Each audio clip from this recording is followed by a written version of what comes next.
अपना उत्तराखंड आप देख रहे हैं, आपके साथ मैं हूं चांदनी धवन और बात करेंगे सीएम पुष्कर सिंह धामी हल्द्वानी और खटीमा के दौरे पर रहेंगे। उससे पहले देहरादून में आज नित्यानंद हिमालय रिसर्च सेंटर का उद्घाटन करेंगे सीएम पुष्कर सिंह धामी। तो सीएम पुष्कर सिंह धामी खटीमा के दौरे पर रहेंगे और हल्द्वानी भी जाएंगे सीएम पुष्कर सिंह धामी। तो आज का ये दौरा उनका काफी अहम माना जा रहा है सीएम पुष्कर सिंह धामी का। और कल उपचुनाव के नतीजे आएंगे, लेकिन उससे पहले आज खटीमा में ही रात्रि विश्राम भी करेंगे सीएम पुष्कर सिंह धामी। नित्यानंद हिमालय सेंटर का उद्घाटन करेंगे सीएम पुष्कर सिंह धामी।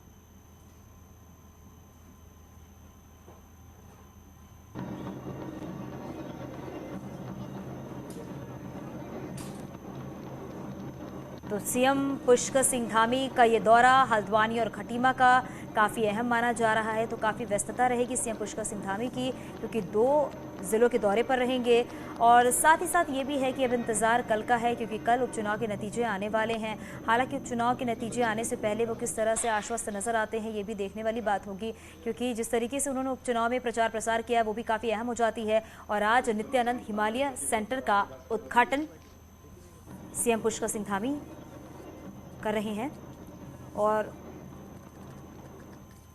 ये सीधी तस्वीर भी आप देख रहे हैं। पहली तस्वीर वो हम आपको दिखा रहे हैं जब मंच पर मौजूद हैं सीएम पुष्कर सिंह धामी, और दूसरी तस्वीर वो दिखा रहे हैं जब नित्यानंद हिमालय सेंटर का उद्घाटन किया सीएम पुष्कर सिंह धामी ने। और ये जो दौरा है वो काफ़ी अहम माना जा रहा है। हमारे सहयोगी दीपांकर भट्ट हमारे साथ फोन लाइन पर जुड़ गए हैं। दीपांकर, सीएम पुष्कर सिंह धामी ने नित्यानंद हिमालय सेंटर का उद्घाटन तो किया ही है, और क्या कुछ कहेंगे ये भी सुनना काफ़ी अहम है। आगे का क्या कुछ कार्यक्रम रहेगा? बिल्कुल, मुख्यमंत्री इस वक्त कार्यक्रम में जो दून यूनिवर्सिटी में एक हिमालय रिसर्च सेंटर बनाया गया, खासकर उत्तराखंड का एक बड़ी सीमा हिमालय से लगती है। और यहाँ पर तमाम बार हमने देखा ग्लेशियर्स के पिघलने की घटना, या जिस तरह रैणी आपदा में हमने देखा था ग्लेशियर पिघल के आया था। तो ये रिसर्च सेंटर से कई जगहों पर एक नया अध्ययन सामने आएगा और उसका फायदा उत्तराखंड को मिलेगा। इसके बाद मुख्यमंत्री 12 बजे हल्द्वानी रवाना होंगे। फिर हल्द्वानी में आज मुख्यमंत्री ने नैनीताल जिले के सभी अधिकारियों की बैठक रखी है, विकास कार्यों की समीक्षा करेंगे। और उसके बाद मुख्यमंत्री आज शाम खटीमा पहुंचेंगे। आज मुख्यमंत्री खटीमा में ही रहेंगे, जहां उनका अपना निजी आवास है। और कल चंपावत का रिजल्ट आना है, जहां से मुख्यमंत्री धामी चुनाव लड़ रहे हैं। तो कल उस रिजल्ट के बाद जाहिर तौर पर एक खुशी का माहौल होगा। मुख्यमंत्री खुद अपना सर्टिफिकेट लेने पहुंचेंगे और पूरी उम्मीद है कि रिजल्ट मुख्यमंत्री पुष्कर सिंह धामी के पक्ष में रहेगा। और उसके बाद मुख्यमंत्री कल टनकपुर बनबसा और परसों उनका वापस देहरादून लौटने का प्रोग्राम है। बिल्कुल दीपांकर, क्योंकि इंतजार अब कल का भी है, क्योंकि कल जब रिजल्ट आएंगे तो क्या कुछ नतीजे रहने वाले हैं ये भी देखना होगा। हालांकि सीएम पुष्कर सिंह धामी की तरफ से तो ये भी कहा गया है कि एक तरफा जीत होने वाली है।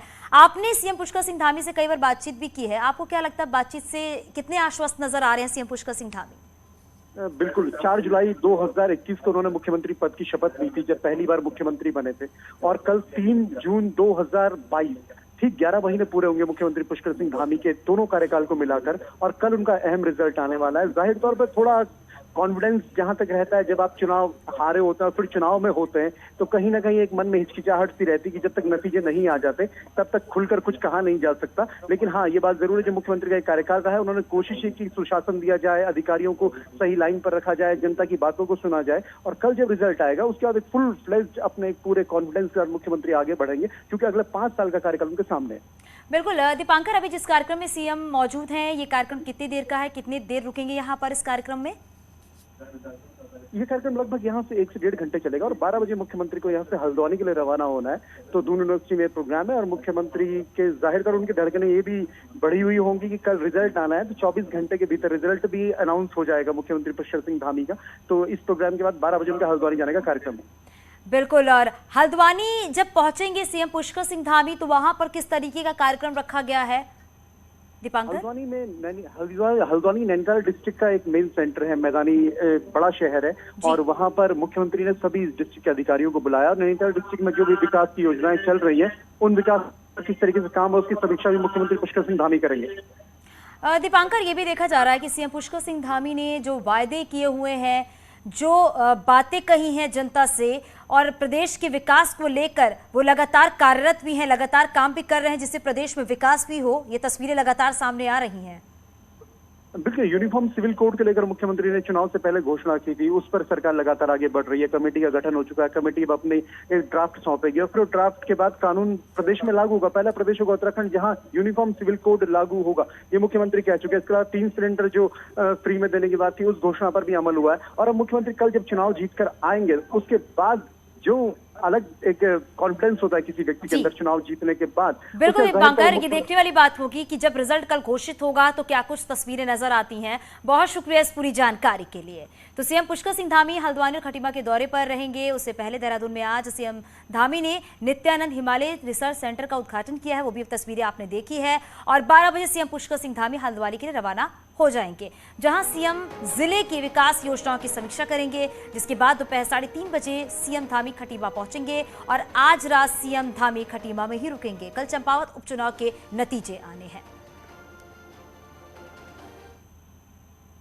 केंद्र सरकार के 8 साल पूरे होने पर राज्य बीजेपी ने 15 दिन के कार्यक्रम तय कर दिए हैं और इसके तहत बीजेपी केंद्र सरकार की उपलब्धियों के प्रचार प्रसार का काम भी करेगी।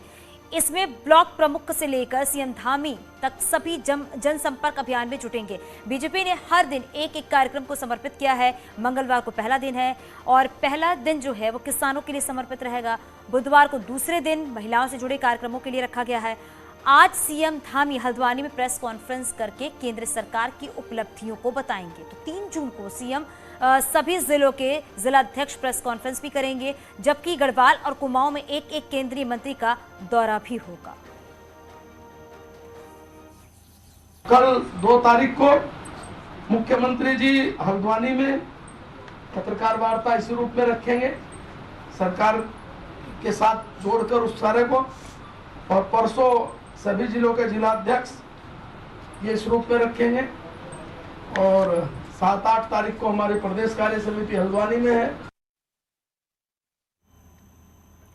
रुद्रप्रयाग के सोनप्रयाग से बड़ी खबर मिल रही है। केदारनाथ यात्रा के मुख्य पड़ाव सोनप्रयाग बाजार को आज व्यापारियों ने बंद कर दिया है। व्यापारियों का आरोप है कि रुद्रप्रयाग प्रशासन द्वारा केदारनाथ आने वाले यात्रियों को वापस भेजा जा रहा है, जिसके कारण उनकी लाखों रुपए की एडवांस बुकिंग कैंसिल हो रही है। वहीं व्यापारियों का कहना है कि ये भी आरोप है कि प्रशासन ने बिना टेंडर के सोनप्रयाग पार्किंग में बिस्तर डालकर व्यवसाय चलाया जा रहा है। व्यापारियों का कहना है कि जब तक प्रशासन व्यवस्थाओं को ठीक नहीं करता है, तब तक सोनप्रयाग बाजार बंद रहेगा। बाजार की स्थिति की बात करें तो यहाँ बीच बाजार में बैरिकेड्स लगाए जा रहे हैं। अकारण ही यात्रियों को परेशान किया जा रहा है। 2 किलोमीटर 3 किलोमीटर जैसी लंबी लाइनें लगाई जा रही हैं।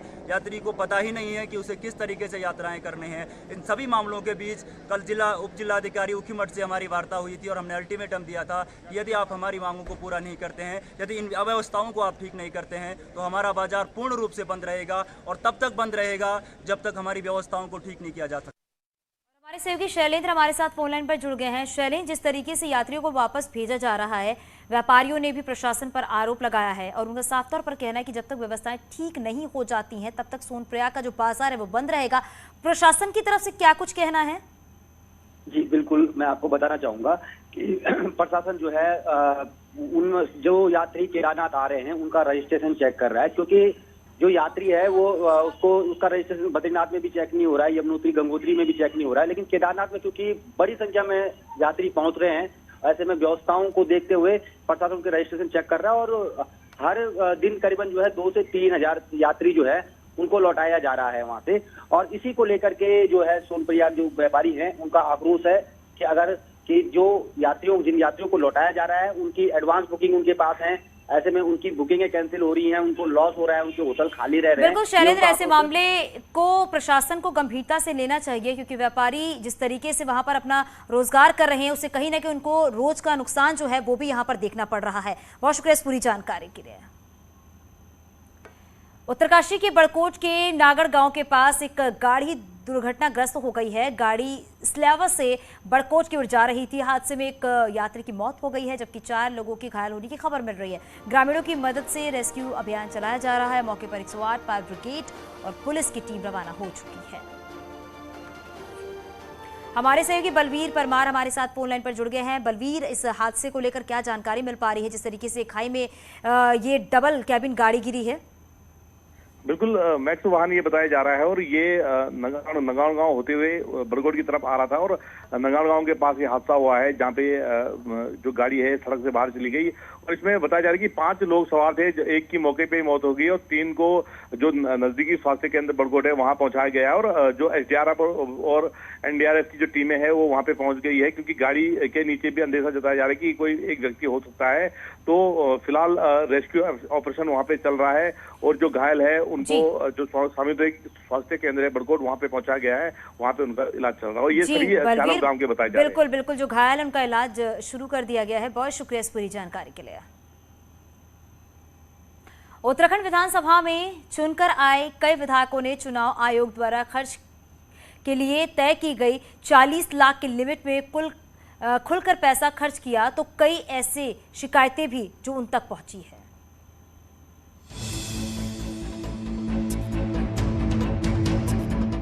एसोसिएशन फॉर डेमोक्रेटिक रिफॉर्मर्स यानी कि एडीआर ने चुनाव आयोग में दिए गए डॉक्यूमेंट्रीज के आधार पर सबसे ज्यादा पैसे खर्च करने वाले टॉप 3 विधायकों का नाम जारी किया है। इसके अनुसार पिथौरागढ़ से कांग्रेस के टिकट पर जीते मयूख महर ने चुनाव प्रचार में सबसे ज्यादा करीब 36 लाख खर्च किए। इनके बाद खानपुर से बतौर निर्दलीय जीते उमेश कुमार रहे, जिन्होंने करीब 33 लाख में चुनाव लड़ा। इस टिकट में जागेश्वर से बीजेपी के टिकट पर जीते मोहन सिंह तीसरे नंबर पर रहे, जिन्होंने 33 लाख से थोड़े कम राशि में चुनाव लड़ा। एडीआर के अनुसार सबसे कम खर्च करने वाले 3 विधायकों में मंगलौर से बीएसपी के टिकट पर जीते सरबत करीम अंसारी रहे, जिन्होंने सिर्फ 7.5 लाख रुपए चुनाव प्रचार पर खर्च किए। बीएसपी के दूसरे विधायक शहजाद ने 11,33,000 खर्च करके चुनावी वैतरणी पार की, जबकि ज्वालापुर से कांग्रेस की टिकट पर जीते रवि बहादुर ने 11 लाख से थोड़े कम में भी अपना चुनाव समेट लिया। न्यूज़ 18 के लिए देहरादून से सुनील नवप्रभात की रिपोर्ट। सीएम धामी के चंपावत से उपचुनाव लड़ने के कारण भारत नेपाल सीमा पर बसे बनबसा के लोगों को एक बड़ी उम्मीद जगी है।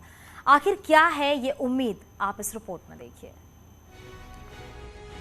यूपी और उत्तराखंड के बीच सीएम योगी आदित्यनाथ और चंपावत बनबसा से सीएम पुष्कर धामी का कनेक्शन जल्दी बनबसा में शारदा नदी के किनारे रहने वाले इन लोगों को राहत दे सकता है, क्योंकि दोनों प्रदेशों के बीच 3000 हेक्टेयर जमीन समेत कई बागों और जमीन का मसला पिछले 22 साल से उलझा हुआ है। मिल जाती कि यही मसला काफी समय से चल रहा है। उत्तराखंड की जमीन से ही उस जिस समय विभाजन हुआ उस समय ये सब निपटारा नहीं हो पाया, लेकिन आज सौभाग्य है माननीय योगी आदित्यनाथ जी जानते हैं, समझते हैं इन चीज़ों को और एक माइंडसेट के दोनों मुख्यमंत्री जी लोग हैं। और अभी अभी माननीय मुख्यमंत्री उत्तर प्रदेश ने कहा आपके सामने ही।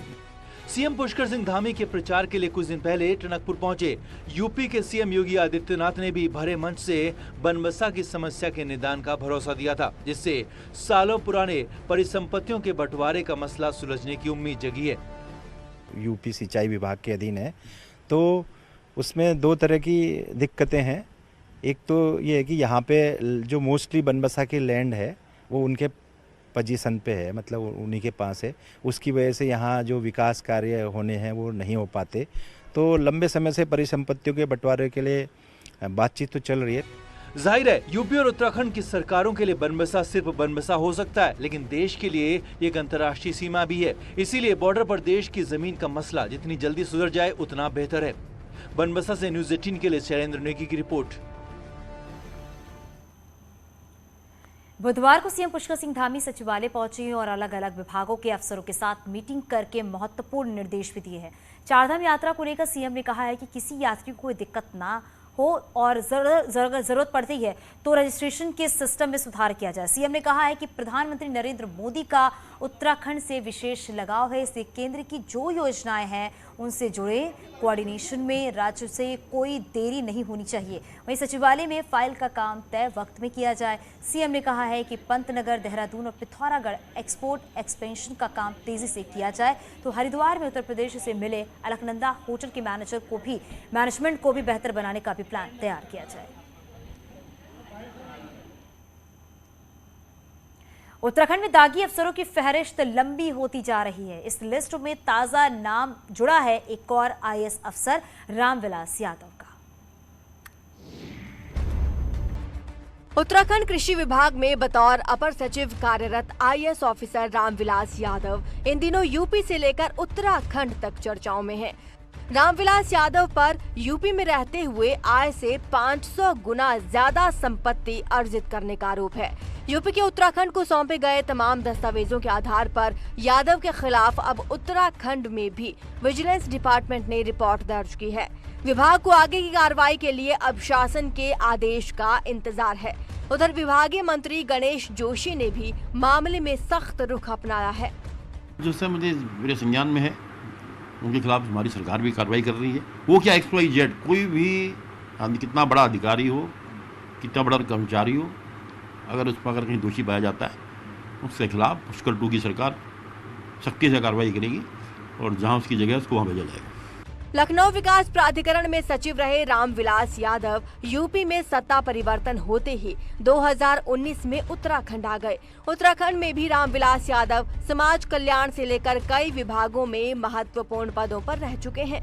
न्यूज 18 ने इस बीच यादव का पक्ष जानने के लिए कई बार फोन किया, लेकिन उनका मोबाइल दिन भर स्विच ऑफ रहा। रामविलास 30 जून को रिटायर होने जा रहे हैं, लेकिन रिटायरमेंट से पहले ही उन पर शिकंजा कसा जा सकता है। देहरादून से न्यूज 18 के लिए सुनील नवप्रभात की रिपोर्ट। और अब बात करेंगे उत्तरकाशी की हर्षिल घाटी हमेशा से पर्यटकों को अपनी ओर लुभाती रही है। यहाँ के झरने और प्राकृतिक सौंदर्य को देखने के लिए लोग दूर दूर से आ रहे हैं।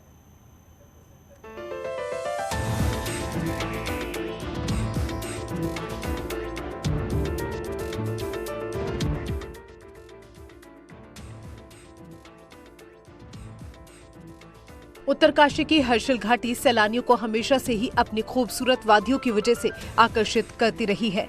यहाँ के प्राकृतिक सौंदर्य से भरे नजारों को देखने के लिए बड़ी संख्या में पर्यटक आते हैं।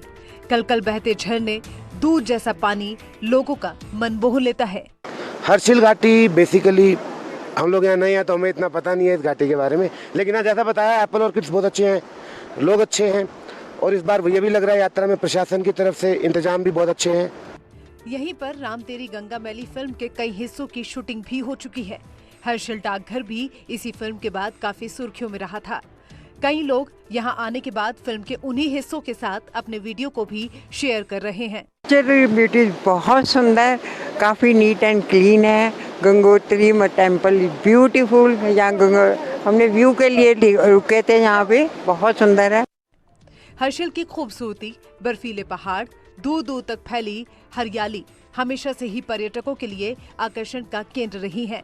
अगर आप भी खूबसूरत हिल स्टेशन पर घूमने का मन बना रहे हैं तो चले आइए हर्षिल घाटी। उत्तरकाशी से न्यूज 18 के लिए बलबीर परमार की रिपोर्ट।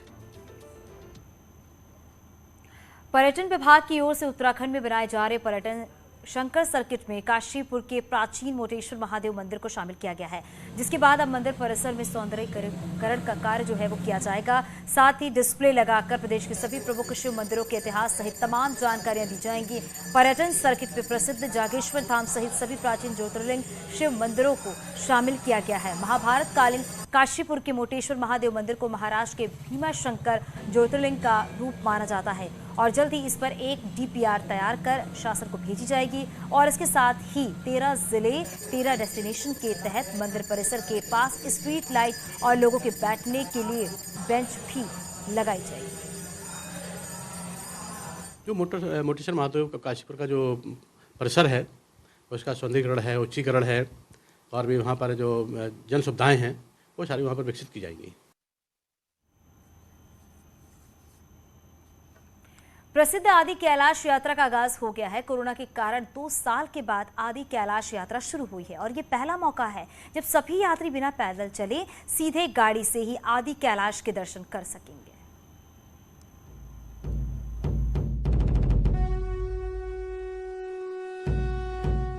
कैलाश मानसरोवर यात्रा लगातार तीसरे साल भी बंद है, लेकिन अब इसके विकल्प के तौर पर आदि कैलाश यात्रा को शुरू किया गया है। जो तीर्थयात्री मानसरोवर जाने की इच्छा रखते हैं वो अब भारत की धरती पर मौजूद आदि कैलाश के दर्शन कर सकेंगे।